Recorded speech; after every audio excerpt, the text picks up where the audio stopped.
নমস্কার বন্ধুরা, আমি অনির্বাণ। আর আজকে আমি আরেকটি সুন্দর গাছের ভিডিও নিয়ে চলে এসেছি। অবশ্যই তোমরা ভিডিওটি প্রথম থেকে শেষ পর্যন্ত দেখতে থাকো। এক দাদা আমায় আপডেট দেখতে চেয়েছিলেন যে আমার ফুরুস গাছের যে কাটিং থেকে যে চারাটা আমি তৈরি করেছিলাম সেই চারার ভিডিও। তা আপনারা দেখতে থাকুন। গাছটি বেশ কিন্তু বড় হয়ে গেছে। এই দেখুন, গাছটা বেশ বড় হয়ে গেছে, বেশ শাখা পোশাখা ছেড়েছে। আর কিছুদিন পরে কিন্তু ফুল আসবে। এই দেখুন, ভিডিওটা যেহেতু আমি একা হাতে করছি, দেখাতে একটু সমস্যা হচ্ছে। একটু দেখে নিন আপনারা, কষ্ট করে একটু দেখে নিন। এই দেখুন, এই দেখুন সুন্দর শাখা পোশাখা গজিয়েছে। এই দেখুন। তা আপনারা দেখতে থাকুন, আমি ভিডিওটি আপনাদের সামনে উপস্থাপন করছি, সব কিছুই বলবো আমি। ভিডিওটা আমি একা হাতে করছি বন্ধুরা, তাই একটু কষ্ট করে দেখে নেবেন। তা এই দেখুন, গাছটা ভালো করে দেখুন, অনেক শাখা পোশাখা গজিয়েছে। এই গাছের মানে যখন তৈরি গাছের ভিডিও আমি দিয়েছিলাম যে কিভাবে কাটিং যে চারা তৈরি করেছি, তা সেই ভিডিও 8 মাস আগে আমি আমার চ্যানেলে দিয়েছিলাম। যারা দেখেননি অবশ্যই ডেসক্রিপশান বক্সে লিংক দেওয়া থাকবে, সেই কাটিংসের ভিডিওটি অবশ্যই আপনারা দেখে নেবেন।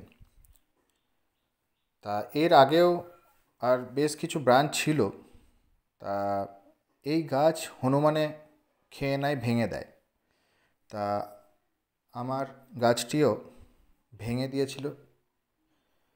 তা আমি একে, যাই হোক, তারপর থেকে আবার এইভাবে এই রূপে বড় হয়েছে।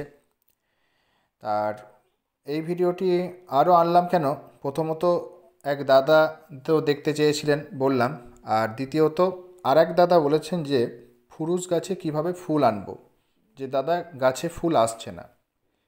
সেই জন্যে এই ভিডিওটি আরও আমি উপস্থাপন করছি। তা প্রথমেই দেখুন, শুকনো ডালগুলো আমি ফ্যালকনের যে কাটার দিয়ে, কাটারটি অবশ্যই আমি জীবাণুমুক্ত করে নিয়েছি। আপনারাও যে স্যানিটাইজার স্প্রে দিয়ে জীবাণুমুক্ত করে নেবেন। তা আমি এই যে শুকনো ডালগুলো কেটে দিচ্ছি।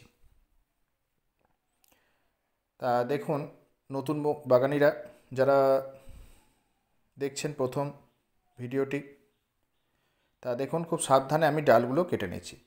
আচ্ছা দেখুন, এই যে দুটো লম্বা শাখাও আমি চাইলে কেটে দিতে পারতাম, কিন্তু আমি এখন কাটলাম না ওই দুটো। আচ্ছা, এইবার আমি কি করছি, মাটিটাকে একটু খুঁড়ে দিচ্ছি। আপনারাও আপনাদের ফুরুস গাছের টবের মাটিটা এইভাবে খুঁড়ে দেবেন। এইভাবে দেখুন, খুব আস্তে আস্তে হালকা করে খুঁড়ে দিচ্ছি, বেশি ডিপ করে খুঁড়বো না, তাহলে বেশি ডিপ করে খুঁড়লে আবার ওপরের শিকড়গুলো কেটে যেতে পারে। তাই একটু দেখুন, ধৈর্য দিয়ে একটু শিখুন। অনেকেই বড় ভিডিও পছন্দ না, তাদের জন্য আমার ভিডিও নয়। আমার যারা জানতে চায়, যারা শিখতে চায়, তাদের জন্যই আমার ভিডিও। তা দেখুন, এখানে আমি একটা মিশ্র জৈব সার প্রস্তুত করেছি। এখানে সব কিছু উপাদান 2 চামচ করে আছে। 2 চামচ হাড় গুঁড়ো, 2 চামচ শিংকুচি, 2 চামচ রক্তসার বা চামড়া সার, 2 চামচ সর্ষের গুঁড়ো খোল, 2 চামচ ভার্মি কম্পোস্ট, 2 চামচ নিম খোল। দেখুন, একবারে সব কিছু উপাদান মেশানো আছে। এই সারটা আমরা এখন মাটিতে প্রয়োগ করছি। এই সার আমরা মাসে একবার করে মাটিতে প্রয়োগ করব, আগামী দিনে যাতে গাছের খুব ভালো বৃদ্ধি ঘটে, গাছে প্রচুর প্রচুর ফুল আসে। যখনই আপনারা সফট প্রুনিং বা হার্ড প্রুনিং করবেন, তখনই আমি বলবো অবশ্যই এই মিশ্র জৈব সার, যেটা হচ্ছে মিক্সড ফার্টিলাইজার, মাটিতে দেবেন সেই দিন। আমিও এইভাবে দিয়ে দিলাম, একটু মাটির সাথে মিশিয়ে দিচ্ছি আমি। দেখুন, আপনারাও মিশিয়ে দেবেন। অবশ্যই আগের দিন একটু মাটিটা হালকা করে ভিজিয়ে রাখবেন, একদম শুকনো মাটিতে ব্যবহার করবেন না। এইভাবে আমি দেখুন মাটিটা মিশিয়ে দিলাম।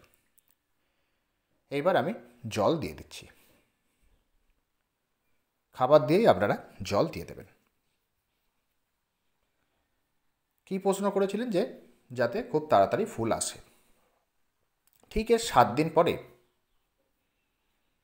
আমরা এখানে যে চা পাতা ভিজে জল, এখানে আমি মানে যে ভালো চা পাতা ইউজ করছি, মানে যেটা না খাওয়া, যেটা চায়ে ব্যবহার না করা সেই পাতা ইউজ করছি। আপনারা চায়ে ব্যবহার করা চা পাতাও ভিজিয়ে রাখতে পারেন, তবে হ্যাঁ ওই ভালো করে ধুয়ে নেবেন, কারণ সেখানে চিনি থাকে, দুধ থাকে অনেক সময়। তা চিনি দুধ যাতে মানে গাছের পক্ষে ক্ষতি আর কি, সেই জন্য খুব ভালো করে ধুয়ে নেবেন।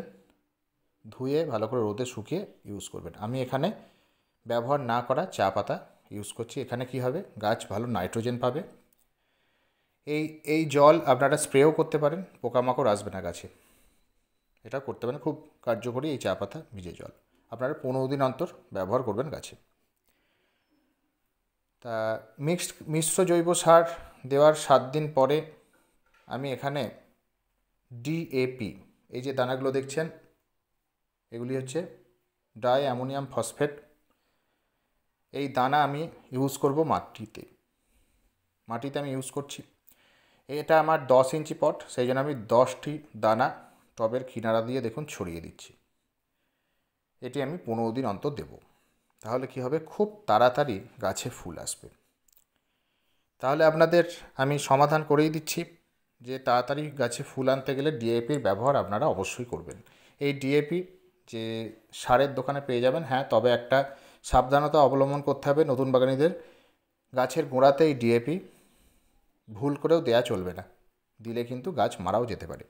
সেই জন্য টবের কিনারা দিয়ে ছড়িয়ে দেবেন। আর অবশ্যই মাটি যেন ভিজে থাকে, আগের দিন ভিজিয়ে নেবেন, তবেই ব্যবহার করবেন। এইবার কি করব, আমি কলার খোসা, ছোট্ট ছোট্ট করে কলার খোসা আমি কুচি করে কেটে নেব। সেই কলার খোসা আমি ব্যবহার করব মাটিতে। এই কলার খোসা হচ্ছে পটাশিয়াম পাবে গাছ। তা আমি ছোট্ট ছোট্ট করে কেটে নিয়ে আসি, যেহেতু ভিডিওটা আমি একা হাতে করছি, তা আমি কেটে নিয়েছি দেখুন। তা এইটা আপনারা রোদে ভালো করে শুকিয়ে মিক্সিতেও মানে তৈরি করতে পারেন গুঁড়ো। সেটা আমার শেষ হয়ে গেছে, তাই নতুন বাগানিরা একটু দেখতে চেয়েছিলেন যে কিভাবে দেব, তাই আমি দেখালাম। এটাও অসুবিধা নেই, এটাকেও মাটির সঙ্গে মিশিয়ে দিতে পারেন, চিন্তার কোনো কারণ নেই। তা এর ওপর কলার খোসার ওপর আমার একটা ভিডিও আছে, যারা দেখেননি এই ভিডিওর ডেসক্রিপশান বক্সে লিঙ্ক দেওয়া থাকবে, অবশ্যই আপনারা দেখে নেবেন। তাই এটা একটুখানি মাটির সাথে মিশিয়ে দিলাম দেখুন।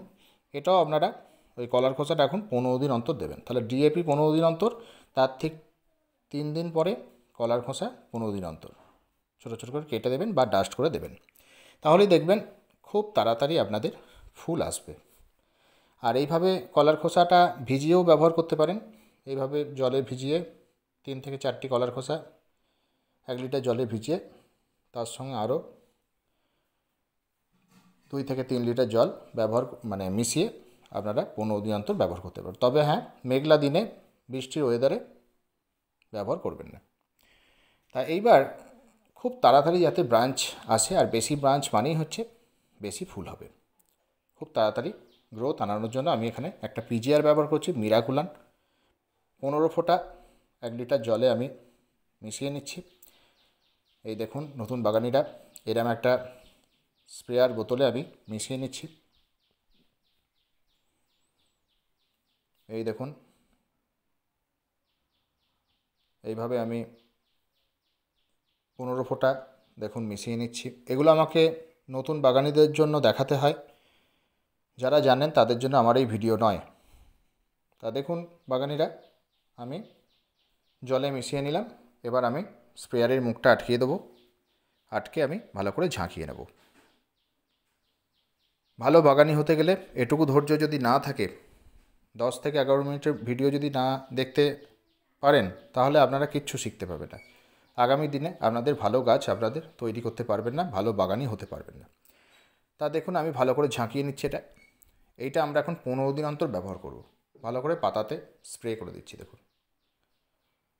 এই দেখুন খুব ভালো করে পাতাতে স্প্রে করে দিচ্ছি। খুব ভালো করে পাতাতে ভালোভাবে প্রত্যেকটা পাতাতে শাখাতে খুব ভালো করে স্প্রে করে দিচ্ছি। এতে আরও খুব শিগগিরই প্রচুর ব্রাঞ্চ আসবে, খুব ভালো বৃদ্ধি পাবে গাছ। আগামী দিনে প্রচুর আপনারা ফুল পাবেন। এই মিরাকুলান অবশ্যই আপনারা যে বীজ সার, যেসব পেস্টিসাইড যেসব দোকানে বিক্রি হয় সেই সব দোকান থেকে আপনারা সংগ্রহ করতে পারেন। তা দেখুন আমার স্প্রে করা হয়ে গেছে।